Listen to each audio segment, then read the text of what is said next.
Welcome, my 74 subscribers, everyone on Wrestling Reddit, and everyone who loves good booking because Noah just did it tonight. What a great fucking decision, finally. That might be spoilers for the review, but come on, if you watch this, you probably watched the show, or you don't care about spoilers. But yeah, before I spoil anything else, just watch the show. It's really good. From top to bottom, Noah's match quality is very, very good. Like, consistently. The problem is when they get samey. So yeah, let's begin. So I love the set that they have for this show. It like literally beats out the AEW pay-per-views because they don't go for like special grandiose sets like this. But this doesn't beat out Cyberfight. Nothing can beat out Cyberfight. That was like the coolest without having like a WWE budget. And also I see a lot of empty seats in the upper levels, in some camera angles, but in others, like in other upper level seats, there are some people, but they're just like waves of like empty seats that are visibly seen in like the main camera angles. And I think the people on like the third level should have been like transferred down just to make the show look better. So yeah, that's a missed opportunity.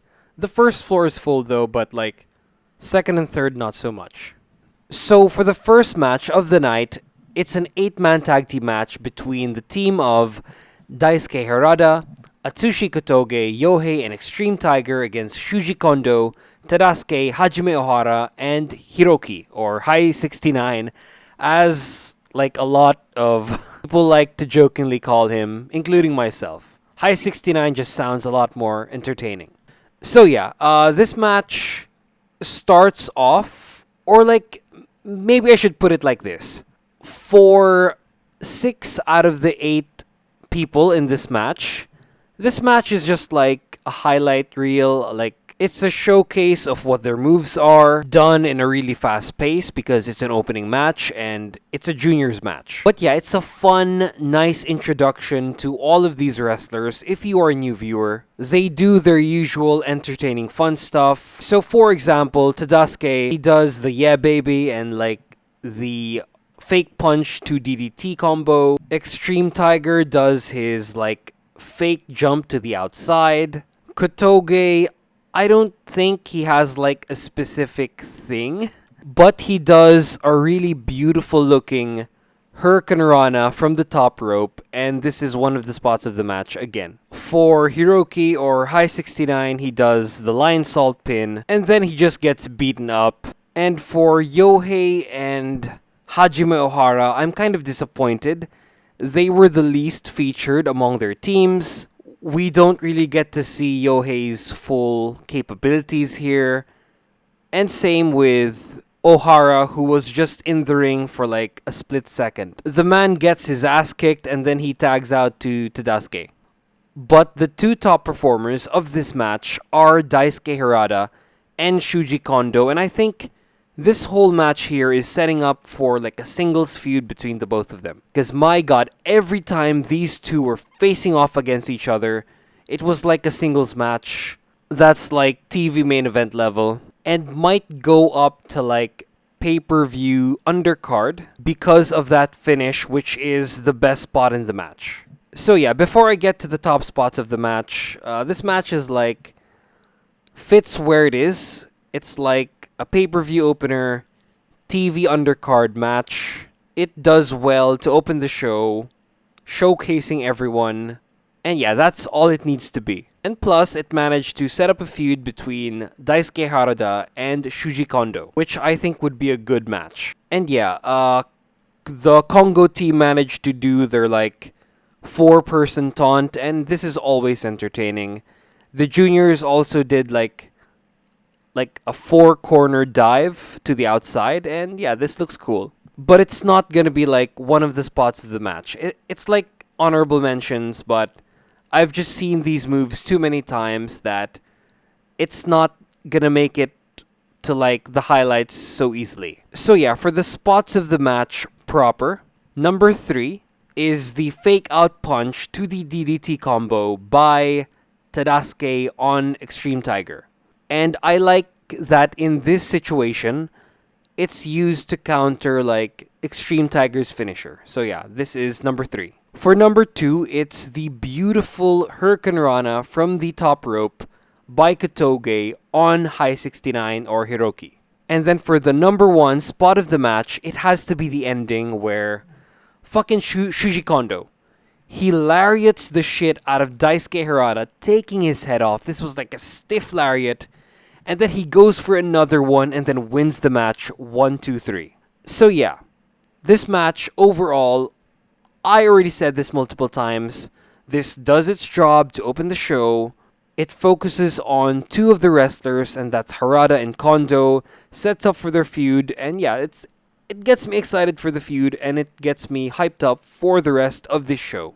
So for match number 2, it's a 10-man tag team match between the team of, oh my god, this is so many, Masaaki Mochizuki, Shuhei Taniguchi, Kazushi Sakuraba, Daiki Inaba, and Kinya Okada.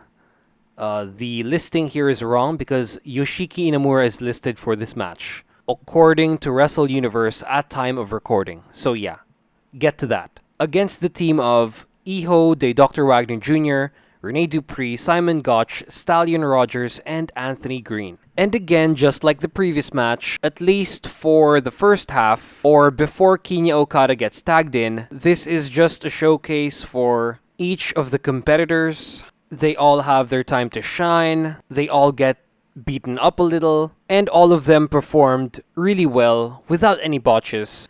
Most of these guys didn't try anything spectacular except Simon Gotch, Stallion Rogers, and Anthony Green. Because the latter two, Rogers and Green, are like high flyers. They kind of remind me of the Young Bucks, but less flippy. But on the looks department, they look like if they do a fusion dance, they'll become... like, if it's successful, they'll become Trent Beretta. And then if they fail, they're gonna be Peter Avalon. And yeah, they look very different, but more porn star than wrestler, and that's not a bad thing. They stand out very much. And as for the Japanese team, the top performer is, I think, Kinya Okada, since he was in the ring the longest. He took the most of the beating, and his job was to sell, and sell he did well. So yeah, these multi-man tag team matches are starting to blend into each other. They're starting to feel like the same match over and over again, except when the main eventers wrestle. Except like when the champion wrestles in one, or like a champion wrestles in one. But I'm just not feeling these undercard multi-man matches anymore, and I think I might skip some of them in the future just because I don't have the time anymore. I'm gonna get sent out back to the fieldwork tomorrow, and shit, I can't make reviews there. But this does have 2 spots of the match that I really like, as well as I would like to point out first, before I talk about the spots of the match, I would like to point out Simon Gotch's pants. It's covered with Junji Ito artwork, and I would like to buy one myself. So yeah, Simon Gotch, nice pants. He also has like a spot in the match, so let's move on to the spots of the match. So number 2 is this senton by Simon Gotch on the apron to Kinya Okada. And yeah, Kinya Okada gets beaten up a lot. He ends up taking the pin, but yeah, it kind of shows that he's like a fighting spirit, hard-nosed young lion, but he just is human and can't take all of the punishment himself. And this is one of the more high-impact moves done to him, and this is by Simon Gotch. And yeah, Simon Gotch, top performer in this match for the Gaijin team. And as for the number 1 spot in the match, it is the finish. The finish here is very cool. So Wagner Jr. and Stallion Rogers do a double outside dive. They take out everyone, and then Anthony Green does a spinning flying crossbody on Kinya Okada for the win. I don't think anyone else does this as a finisher or as just a setup move. So yeah, I really like this finish. I like this finisher. This should be used more. So yeah, this match was okay. I think this should have opened the show instead. It was better than the last one. That last one could have been removed, honestly. But you know, you gotta get the guys on the card. So yeah, that's why we have that match. This was a lot more fun. Everyone got more shine, and I don't like that Rene Dupree and Dr. Wagner Jr. are this low in the card. I think it's criminal. They were the former tag team champions, and I think they should like face off with another tag team for contention and not be in like second match in the card. So yeah, again, really good match. This is like a pay-per-view undercard, TV undercard match. And it's a whole lot better than the first. So match number 3, finally, we have something different. So this is a tag team match between Stinger, so that's Yoshinari Ogawa and Yuya Susumu, against Perros del Mal de Japón with Eita and Kotaro Suzuki. And they start off the match like how most people, mostly kids, play WWE 2K something or SmackDown vs. Raw in a tag team match where like both members attack the other two members. I mean, that's how we used to play it.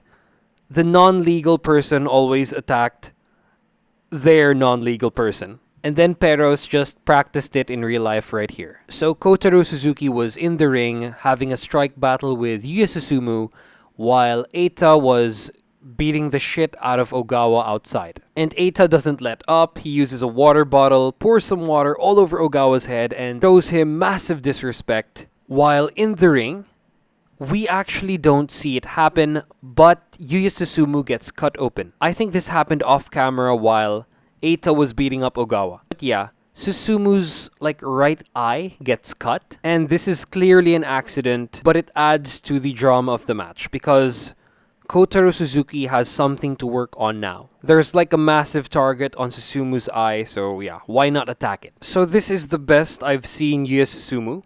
Probably because he's not teamed up with like a genetic freak athlete like Saiki Yoshioka, who is like super agile. Here we can see Yuya Susumu's agility without comparing it with another guy who's like just simply better than him. So Yuya Susumu runs out of energy and then tags out to Ogawa. Then right when he enters, during the first like exchange, he goes for a low blow, but you could almost pass it up as accidental because Kotaro Suzuki does a dive, Ogawa back jumps, and then raises his leg. So it's almost like an accident that Kotaro Suzuki falls on Yoshinari Ogawa's leg, and Ogawa was innocent in all of this. But for good measure, Susumu distracts the ref, so the ref doesn't see this, and no disqualification happens. So the story of the entire match is Eita has it out for Ogawa. Both members of Perros cheat their way to victory, which doesn't take long to achieve, because Ogawa never gets to tag out again, gets thrown to the exposed corner many times. This like takes him out, basically.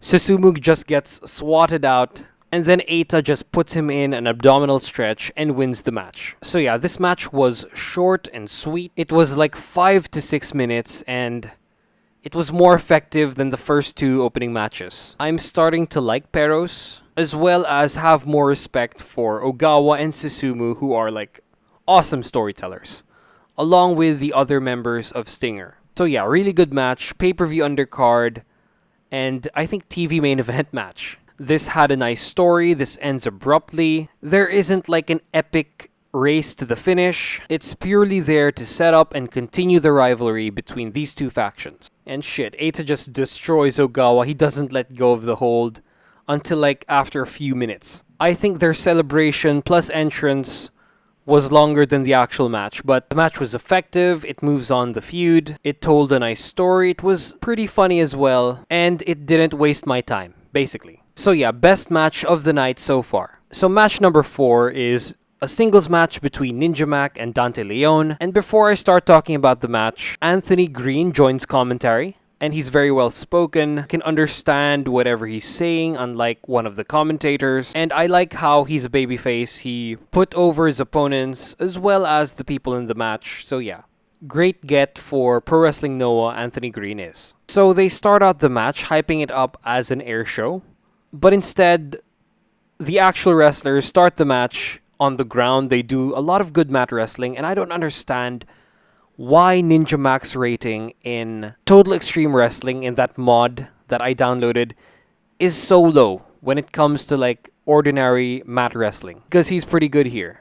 In that game, it's his high flying that carries him throughout. But both of these guys do well here wrestling on the mat, but then of course it comes...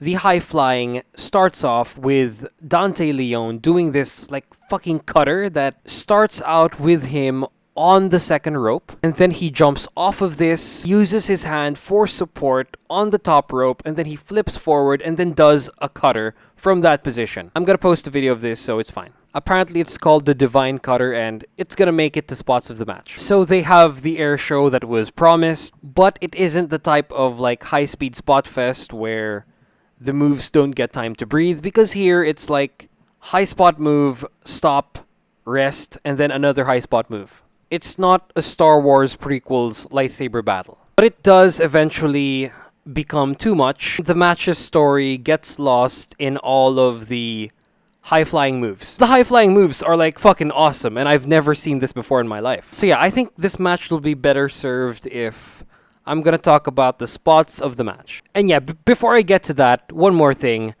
I don't like their chops. Their chops look so bad, and yeah, they need to work on that. Their striking as a whole, both of them combined, doesn't work. So yeah, let's move on to the spots of the match. So I have a lot of runners up here. One runner-up is the move that I described earlier. It's the cutter that Dante Leon does, where he balances on the second rope, he jumps up, does like a front flip, while supporting himself on the top rope, and then does a cutter. Another runner-up is the Ninja Max Special, which is already an impressive-looking move. It just shows how awesome the spots are in this match. It's the move where Ninja Mac does a multiple backflip outside dive to Dante Leon on the outside. And then for the last runner-up, it's the Spanish Fly that Dante Leon does on Ninja Mac while they're on the second rope and they're sitting on the top rope. He like bounces on Ninja Mac's ropes where he's sitting, and then he does a Spanish Fly. This looks really cool. I can't really explain it any better than that. I'm gonna have to just show a video, and here it is. And then for the actual spots of the match, number 3 is this like flipping senton that Dante Leon does while Ninja Mac is like bent over. Like the commentator said, I've never seen this move while someone is bent over, and this looks really cool. For the number 2 spot in the match, it's Dante Leon's finisher. It's the Heaven Cutter, but it just looks kind of janky because it's like Ninja Mac runs into the move. It's like a shooting star press cutter, and it looks really cool, but again, janky because Ninja Mac runs into it. And then for the number 1 spot in the match, it's Ninja Mac's like multiple rotation Phoenix Splash senton.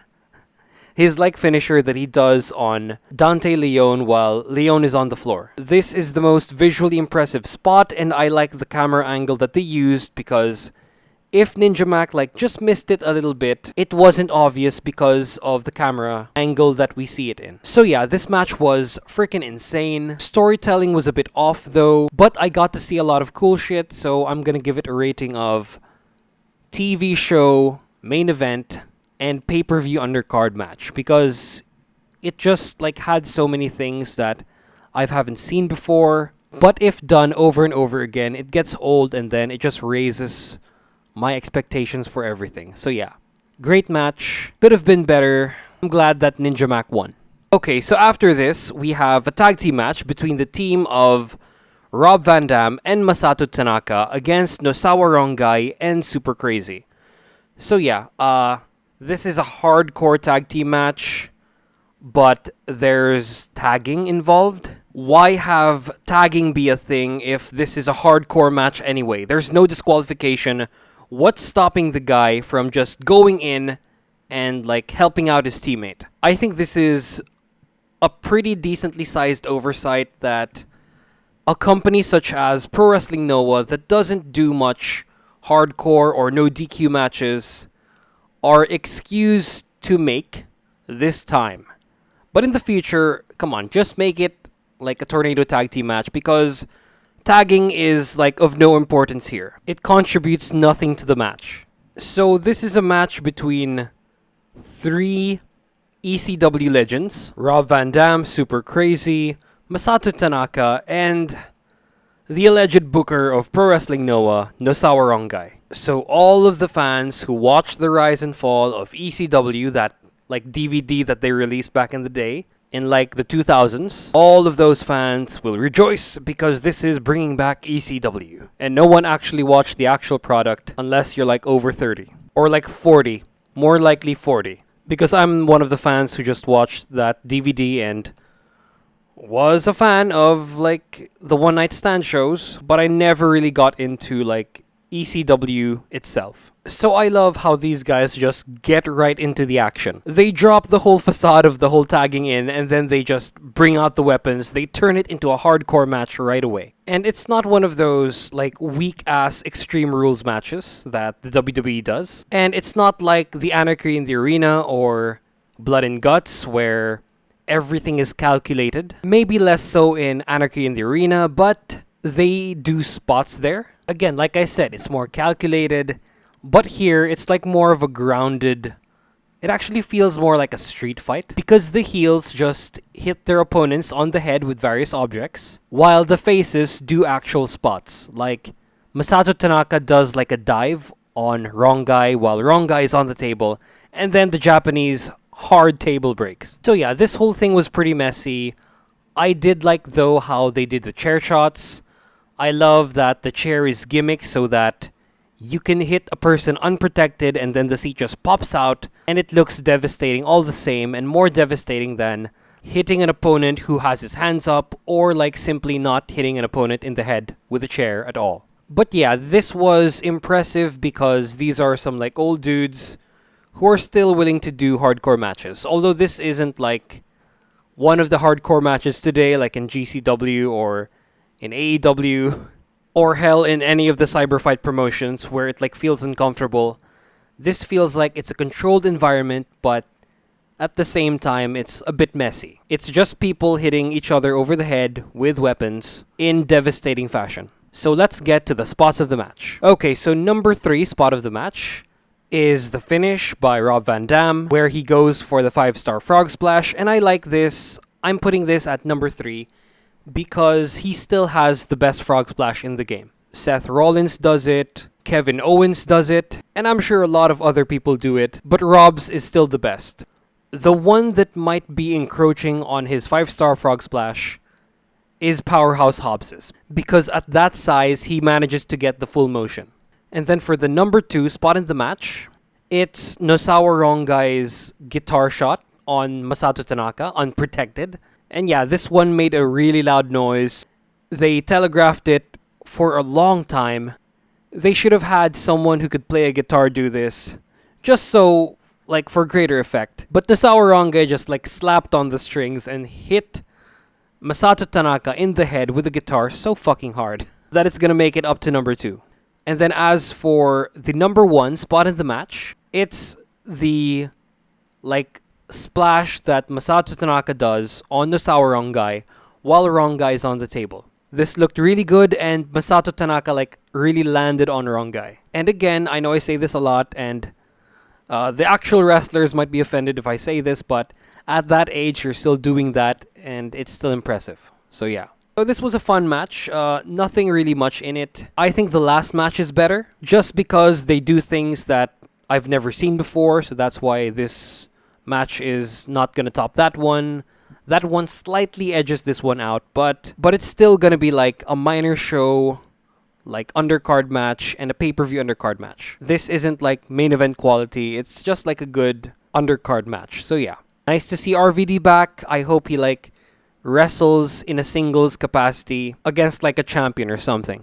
So for match number 6, this is a 6-man tag team match between the team of Kongo, so that's Masakatsu Funaki, Katsuhiko Nakajima, and Manabu Soya, versus the team of Kazuyuki Fujita, Takashi Sugiura, and man-made Noah himself. Noah in human form. He wears Misawa colors, and he isn't even hiding it. He's the former GHC heavyweight champion. He's won it 5 times, and I think that's the most in Noah history. He changed his haircut again, and now I don't have the same hair as him. Go! Shozaki! Okay, so when I think of a Pro Wrestling Noah match, that's a 6-man tag team match. It's a multi-man match, which means more than 4 people. So yeah, when I think of like that, I think of this match. This was so fucking good. It was actually trying to tell somewhat of a story and present an actual like competition and not just like playing your greatest hits just like the first two multi-man matches. In this one, everyone looks good. Everyone manages to get their shit in. But if I would name like one weakest performer of the match, the guy who got his like least stuff in is Takashi Sugiura. That guy was just overpowered by Masakatsu Funaki, and then the offense he did was not that spectacular. But as for everyone else, especially Go Shiozaki and Katsuhiko Nakajima, they were really good. Soya, even though he took the pin, he got the upper hand on Katsuyuki Fujita, who is portrayed as a really powerful dude. Masakatsu Funaki does his like shoot style fighting, but he doesn't get to choke out Takashi Sugiura this time. He just does it to like bog people down. Then I like how he sells against Katsuyuki Fujita, how he's like no match for him. And then as for Katsuyuki Fujita, I unironically, without sarcasm, think that this is the best performance I've seen from him ever. Because he actually does like wrestling moves right. He gets tagged in with a hot tag. He enters like a house of fire, and then he beats the shit out of Masakatsu Funaki, one of the most protected people in the entire company. I also like his finish, which is like a power bomb that happens so fast. Doesn't hold his opponent for a long time like a last ride.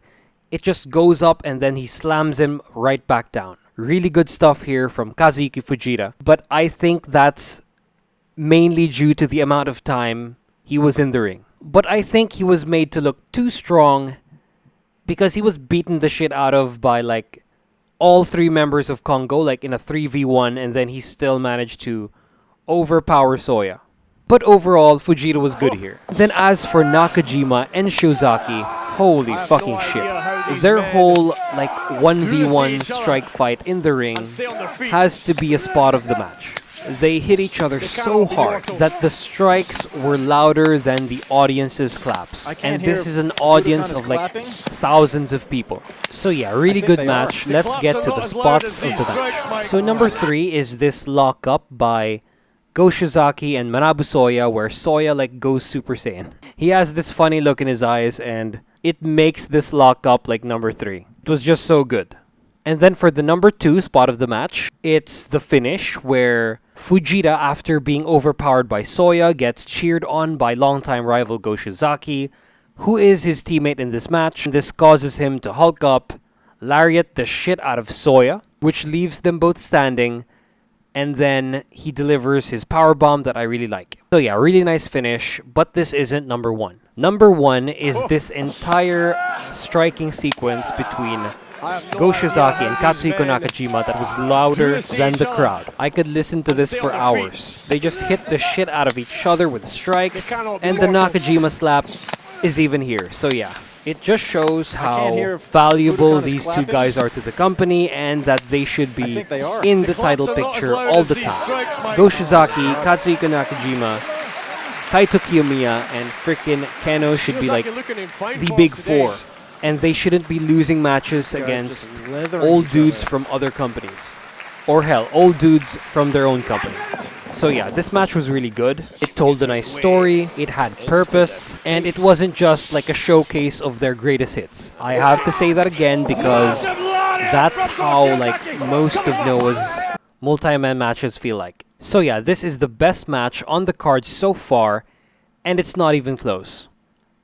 TV main event or minor show main event and pay-per-view undercard. So for match number 7, we still have 2 hours, like more than 2 hours in the show, and we're at match number 7. So it's Keiji Muto versus Kaito Kiyomiya in like a match in Keiji Muto's final countdown retirement tour that's called Pro Wrestling Love Forever 1-Final Countdown. The naming convention is weird, but Keiji Muto enters like, I think he has like 2 entrance themes. So first is the final countdown, a song by Europe, and like it flashes all of his like career moments, starting from when he was a trainee to when he was like in his prime. Then we get Keiji Muto, who comes out to his actual theme song.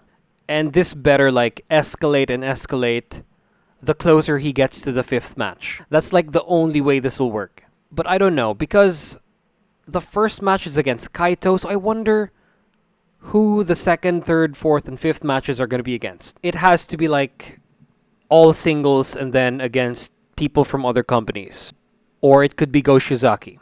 Okay, so for the match itself, they start with like 5 minutes straight. Or was it 6? So about 5 to 6 minutes straight of like grounded submissions, or grounded holds, where Muto works on Kaito's head, set him up for a Shining Wizard, of course, and then Kaito working on Keiji Muto's arm to set him up for the Tiger Suplex. After that first burst happens, where Muto does a Dragon Screw, Kaito stops it, then he goes back working on the arm.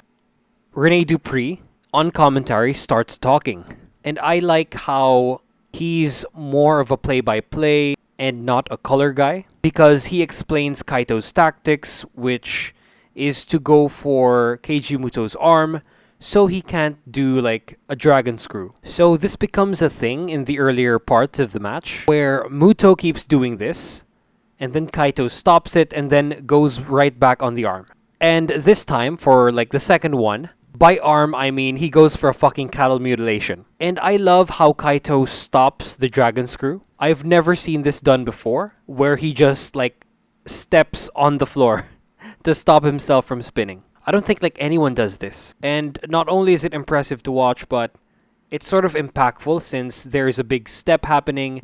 It gets the crowd's attention, and it certainly got mine. And so after the third time he does this, he stops it again, but Muto is ready. He manages to catch Kiyomiya's leg, and then he brings him down for the leg lock. And this sort of gave me Yoshinari Ogawa versus Saiki Yoshioka vibes. That tag team match that Perros del Mal ruined. It kind of felt like that. And this leg lock here affects Kaito for the rest of the match. And then Muto keeps working on Kaito's leg. Like every time he does something, the crowd just fucking reacts. Like these are the loudest reactions of the entire night. And yeah, Kaito never forgets to sell on offense. I mean, the match is slow and you don't have a lot on your mind, so I guess it's easy for Kaito to keep track. But the selling he does here is just like more than any other I've seen so far. Like even better than the sell job that Hangman Page does at Double or Nothing or in that match against David Finlay. Because in this one, Kaito Kiyomiya, like there's this one spot that is for sure gonna be like one of the spots of the match. It's when Kaito gains control. He manages to pry himself loose on like the leg workings of Keiji Muto. He gets a few hits off and then he tries to go for like a running attack. He tries to bounce off the ropes, he tries to run the ropes, but he's unable to run and then falls over on the ropes. Again, I've never seen this done before, and more people should do this. It really adds to your matches if you sell like this anally on offense. So I thought Kaito was a sitting duck here. I thought this was going to be the story of the match going forward, but sadly, I'm going to have to revoke that Kaito sells more anally than Adam Page, because he doesn't.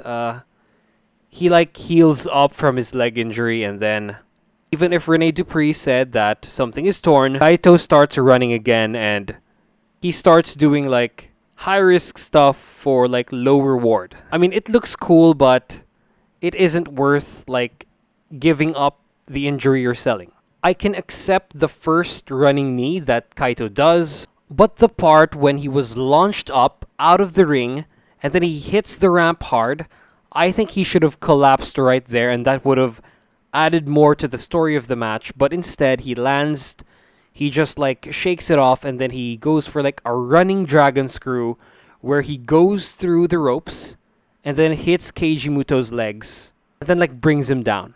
And like Kaito doesn't sell as much anymore. I think this was a missed opportunity, and it's kind of inconsistent because you've already established that Kaito was unable to run, and it would have been like leagues better if he won the match without being able to run at all. So yeah, but for me, this doesn't like take away from the grand story of the match. I think it doesn't take away from the crowd as well, because they were like 100% in on this match. So for the last 6 minutes, it's just big move, big move, big move. And we even get a top rope move that I'll talk about later in spots of the match.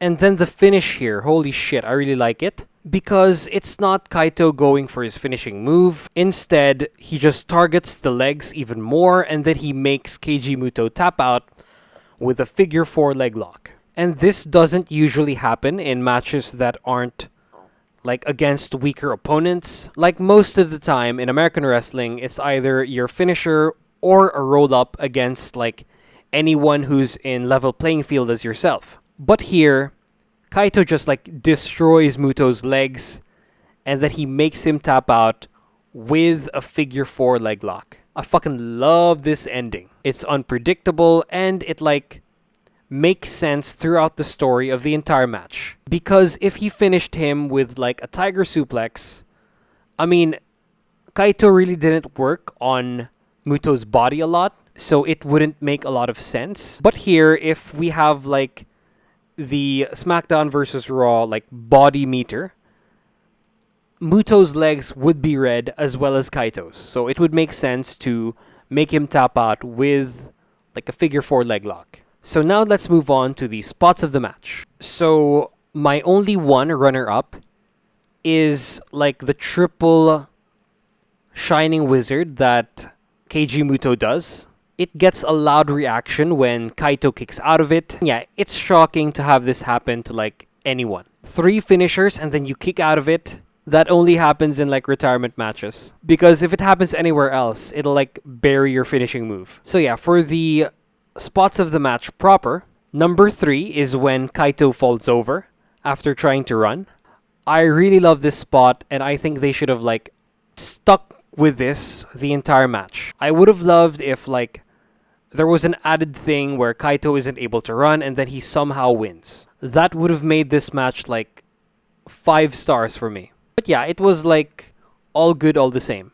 And then for the number 2 spot in the match, it's the Avalanche Hurricane Rana that Muto does on Kiyomiya. He's 59 years old, he's less mobile than he was, and he has the balls to do this move. And again, this gets a massive crowd reaction. And for the number 1 spot of the match, it's the finish. Because Kaito just goes to town on Muto's legs. He does like a missile dropkick to the legs, and then after this, he does a figure 4 leg lock and makes Muto not tap out, but like give up. Like verbally taps out to the ref. So yeah, this match I think is the best of the entire week. They didn't do a lot of crazy shit, just working on limbs, but the story, man. It's all about that story. And they told a great one here. So yeah, this is exactly the type of match that AEW needs, but I don't know how American fans will respond to this. It needs to be someone like a legend and like a young star for it to work. Because if it's anyone else and it's like this slow, an American crowd will not react as much. So yeah, great match. This should have been like the main event of like a major pay-per-view. It shouldn't even like be on TV. It should be like on a pay-per-view. And that's like the highest rating I can give. So yeah, great match, best of the show so far, and best of the week. So after this is match number 8. It is for the GHC Tag Team Championships that were vacated. Before the show, I didn't know why Michael Elgin wasn't in it. I thought he just like left or like had the sexual allegations raised again. But apparently, after like reading an article on bodyslam.net that was posted on like the Noah Reddit, it's now confirmed that Michael Elgin stole protein powder and has been arrested in Japan. And I just have to say, this is the stupidest reason of like possibly going to jail for 5 years. Michael Elgin stole protein powder. He stole protein powder. I can't fucking believe this. I would understand if it was like something valuable, like a watch, a championship belt, or maybe someone's heart. But shit, it's protein powder. You're gonna ruin your life over protein powder and he's never gonna get booked in Japan again. That's the stupidest shit ever. He's already blacklisted in America and now he's gonna be blacklisted in Japan. So yeah, enough about that. Let's get to the actual match itself. Okay, so the championships were vacated, and this match is going to be between the team of Masaaki Tamiya and Yoshiki Inamura versus Hideki Suzuki and Timothy Thatcher. And going into this, Michael Elgin is just like so good at wrestling. And I didn't think Yoshiki Inamura was there yet. And I still think this match would have been better with Michael Elgin, but I mean, we have like a star-making performance for Inamura, and this match ended up being okay. Especially the second half, because in like the first half, they do the customary wrestling intro. They wrestle slow, like not really for a purpose, but just to set the pace. I like how Hideki Suzuki was overpowered by the bigger dude, but eventually he manages to take control. And I like Timothy Thatcher's like wrestling style. It's all rugged and stuff, but he doesn't do anything like spectacular. I think he was the weakest performer in this entire match, and I think Hideki Suzuki was leagues better above him. And as for Masaaki Tamiya and Yoshiki Inamura, they were awesome. They just pulled off like moves that were high impact. The crowd reacted to very well. This includes like a clothesline, while one of their opponents had their teammate. Okay, so it was Timothy Thatcher had Yoshiki Inamura in like an abdominal stretch, and then Inamura like clothesline him while Thatcher was still doing the abdominal stretch. And after that, Kitamiya like sentoned both of his opponents. And this is gonna be like number 3 spot of the match. And then as for Hideki Suzuki, he's like the best performer of his team, but not really of the whole match, even if he got the win. But he did fine. I like how he finished the match. I also like this like tombstone pile driver that he does. It's gonna make it to like runner-up spot of the match. But yeah, this match doesn't get good until the second half, and then it becomes like TV main event level. I mean, I've been watching tag team matches from AEW for like weeks now, and I just got a banger main event from Dynamite. So it's really hard to follow that up, especially when this match came after another fucking banger. One of the Legends Keiji Muto's like retirement matches. And also, like Noah's tag team division, most of the teams there are just thrown together.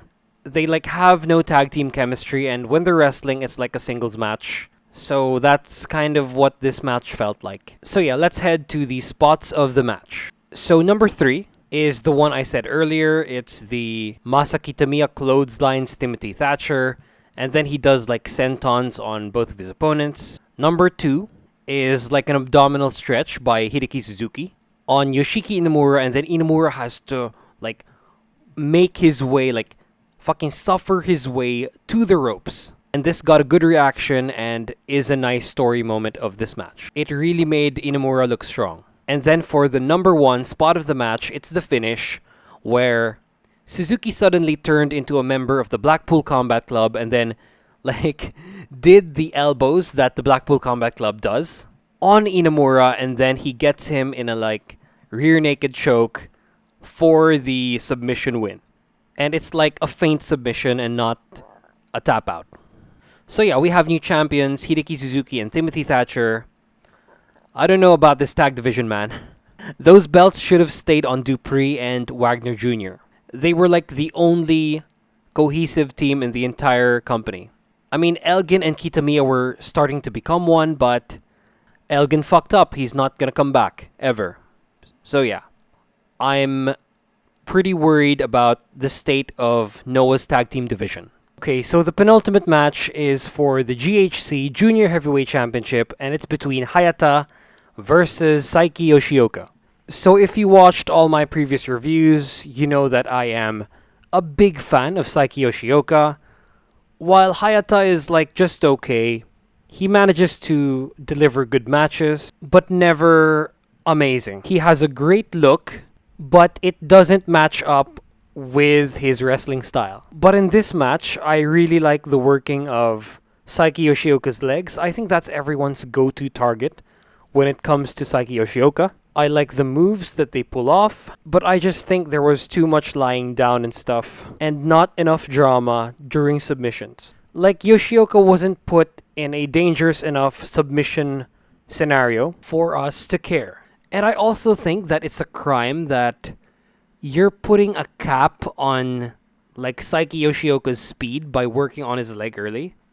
Like, we get to see him go full speed in like the usual tag team matches, the multi-man matches that we see on like the regular shows. And it would suck if we don't see that in singles matches because he's capable. Like, instead you have Hayata, who's like the less entertaining wrestler, dictate the pace. And I also think this match is missing some of the like storytelling moments because these two were in the same faction, and I expected more like trash talking because I sort of watched the main event before this, and yeah, like that had everything in it. It had like trash talking. There were some parts where like Kenoh was making fun of Kojima, and there were moments of like pure character building by the wrestlers. And here I didn't get any of that. And this is like a junior heavyweight championship match. Like, junior heavyweights are wrestling in it. So you would expect like more high speed moves or like a higher speed pace, but they pace it like a heavyweight match. They actually do better. I mean, Hayata does better with Extreme Tiger than with Yoshioka here. And come on, man. They used to be members of the same faction that was Stinger, and we don't get any like back and forth about that.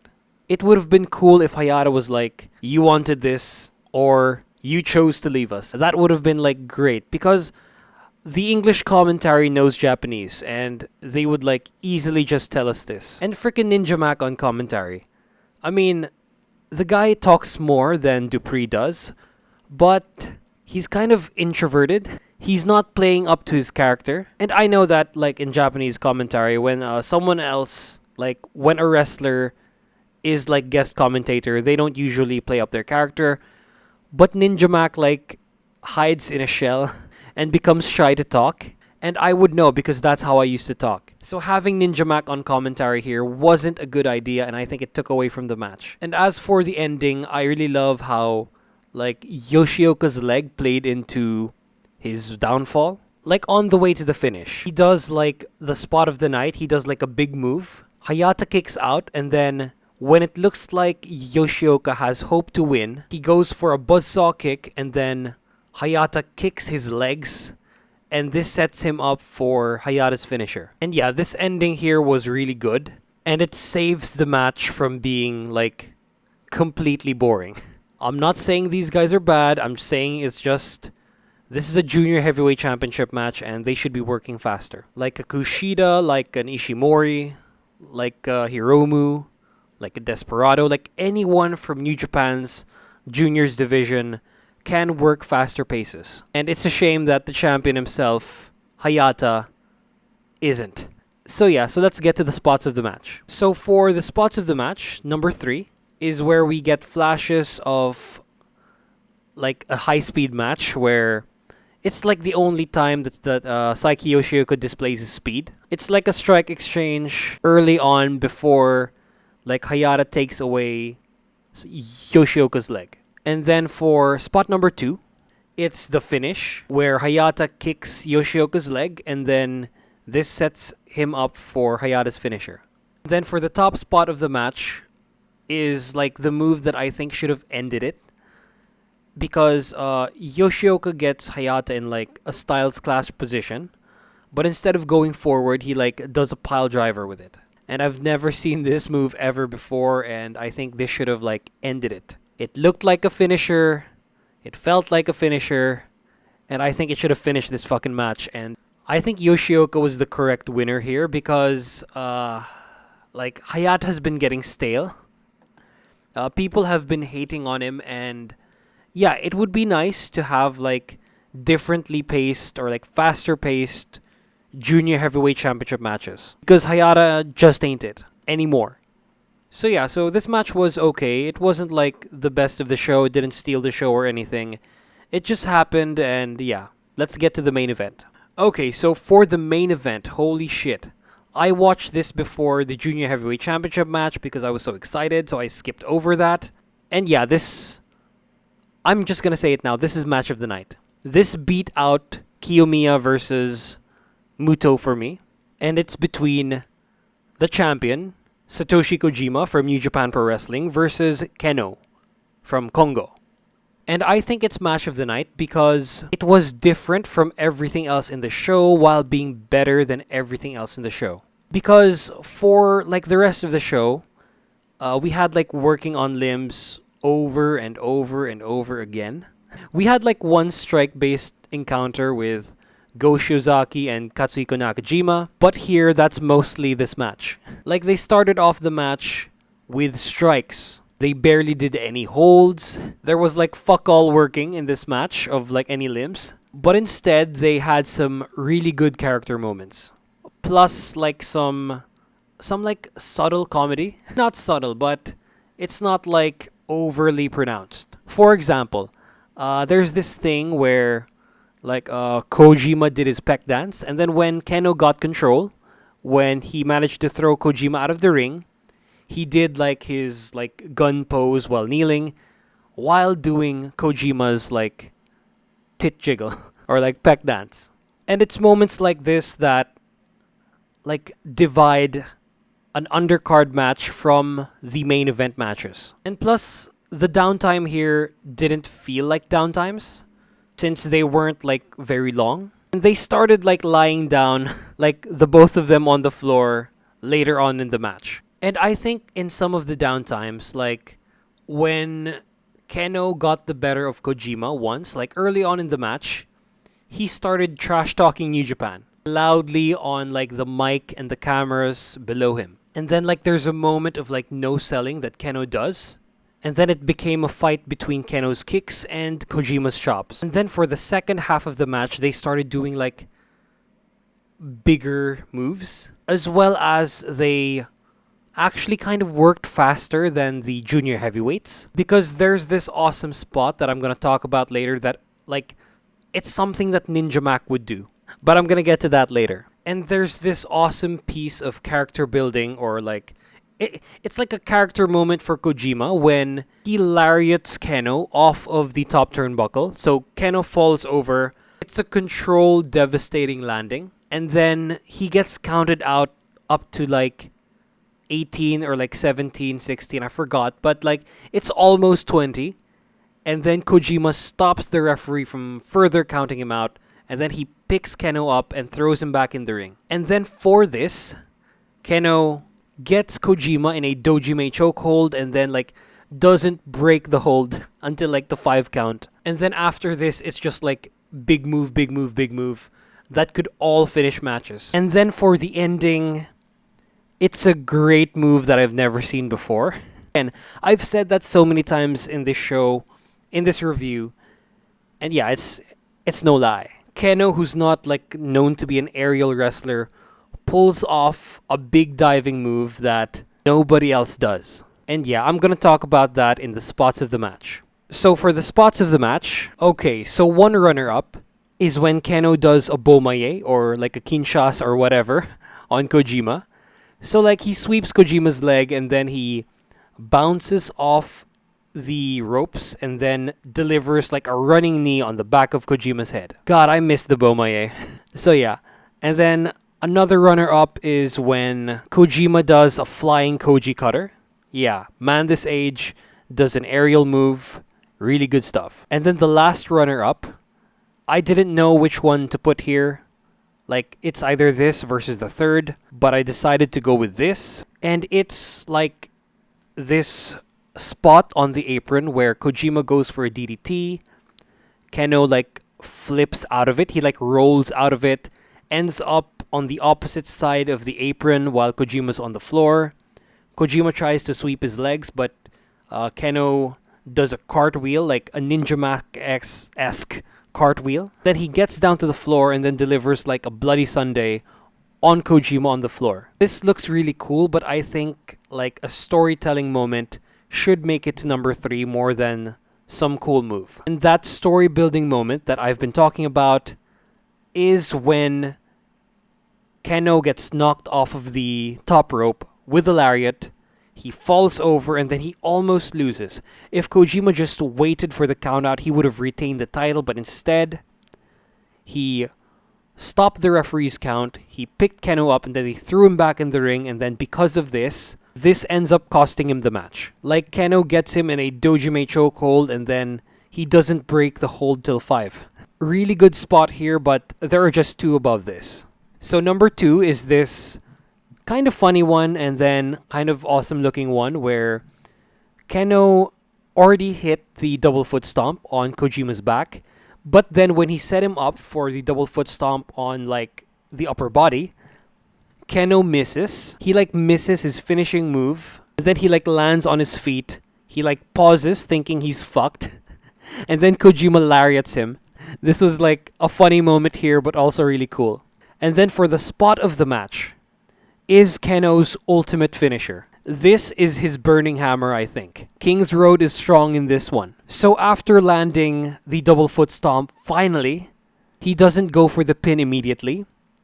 He goes for, like, a moonsault knee drop. A move that like, we don't see regularly with any promotion that's being done by any other wrestler. So that's why this could be, like, his ultimate move. This could be his burning hammer, because nobody else does it, and he needs to use it for, like, times where he wants to just hurt his opponent or, like, finish difficult opponents.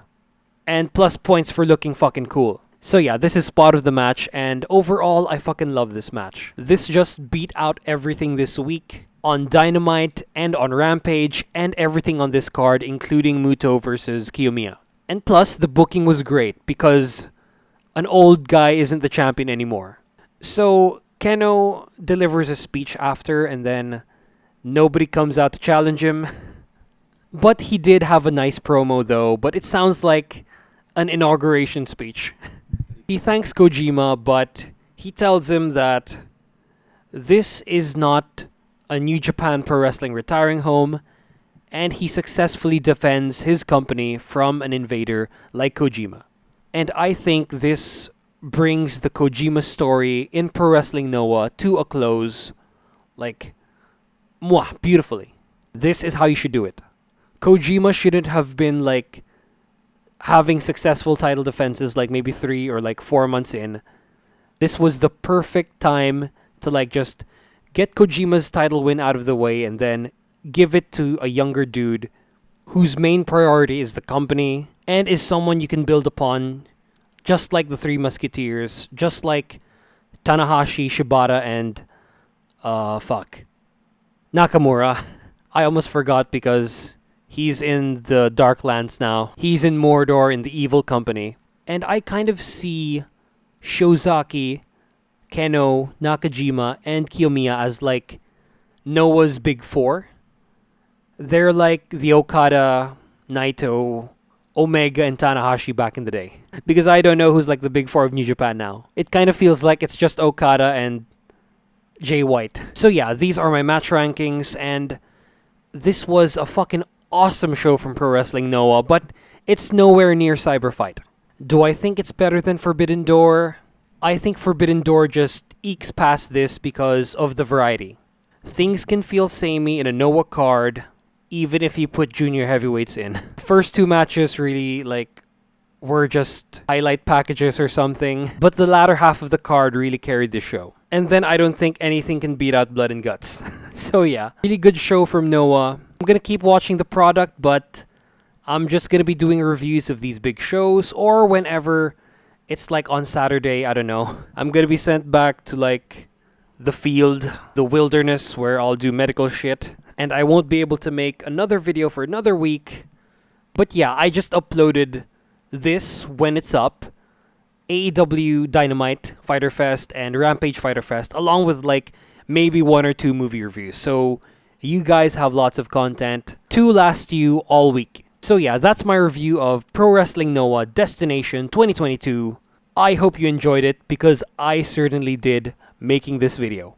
So yeah, like, comment, and subscribe for engagement, share if you don't know me, hit that bell notification for future videos, and please, watch my shit.